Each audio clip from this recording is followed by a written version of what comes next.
जय हिंद साथियों।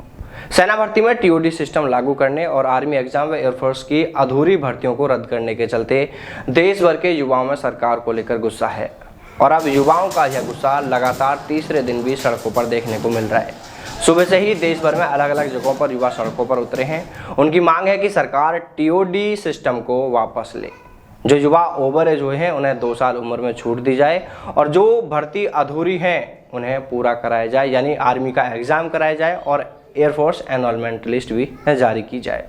और उनकी सबसे बड़ी मांग यह है कि जिस तरह अभी तक देश में सेना भर्ती रैली होती रही है उसी तरह आगे भी सेना भर्ती कराई जाए। इन तमाम मांगों को लेकर युवाओं ने कई जगह सड़कें जाम कर दी तो कई जगह सड़कों पर टायर जलाकर सरकार के खिलाफ विरोध जताया।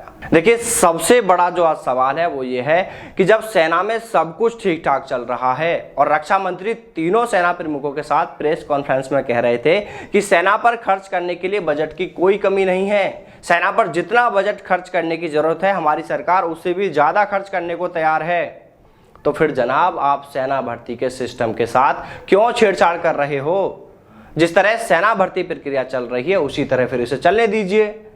सरकार फिर कहती है कि टीओडी से देश में रोजगार बढ़ेगा, अधिक युवाओं को रोजगार मिलेगा। तो जनाब यह तो आपको भी पता होगा कि सेना कोई रोजगार का माध्यम नहीं है, सेना रोजगार का साधन नहीं है। यहां पर आप अपने फालतू के प्रयोग मत करो।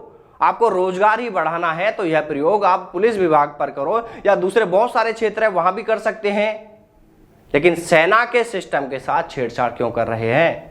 जब सेना के रिटायर्ड उच्च अधिकारी तक इसका विरोध कर रहे हैं तो फिर क्यों इसे जबरदस्ती थोपा जा रहा है? इसके अलावा सरकार कह रही है कि टीओडी से सेना मजबूत होगी, तो यह बात सुनकर तो हंसी आती है। भाई क्या सोचकर बात कर रहे हैं? समझ से परे है सब कुछ। अरे इससे तो हमारी सेना बहुत कमजोर हो जाएगी। 4 साल के लिए सेना में जाने वाला कोई जवान बॉर्डर पर क्या दुश्मन की गोली खाने के लिए तैयार होगा? क्योंकि 4 साल में से 1 साल छुट्टी, 6 महीने की ट्रेनिंग, बचे 2.5 साल। 2.5 साल में उस जवान के अंदर सेना के प्रति समर्पण की भावना ही नहीं आएगी।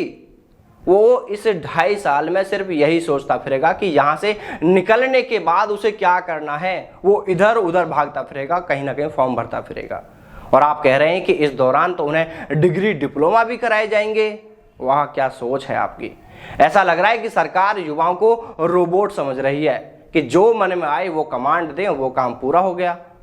अरे उन्हें दुश्मन से लड़ने के लिए सैनिक बनाओगे, हथियार चलाना सिखाओगे या पढ़ाओगे, डिग्री डिप्लोमा कराओगे? अगर यही करना है तो फिर इसके लिए तो एनसीसी है, टीए भर्ती है, वहां पर यह प्रयोग करो ना। और ये जो सेना के रिटायर्ड अधिकारी, मेजर जनरल रैंक के, जनरल रैंक के अधिकारी जो कह रहे हैं कि 4 साल में तो वह सैनिक भी नहीं बन पाएगा, टीओडी गलत है, उन्हें इसे गलत बताने से क्या फायदा होगा?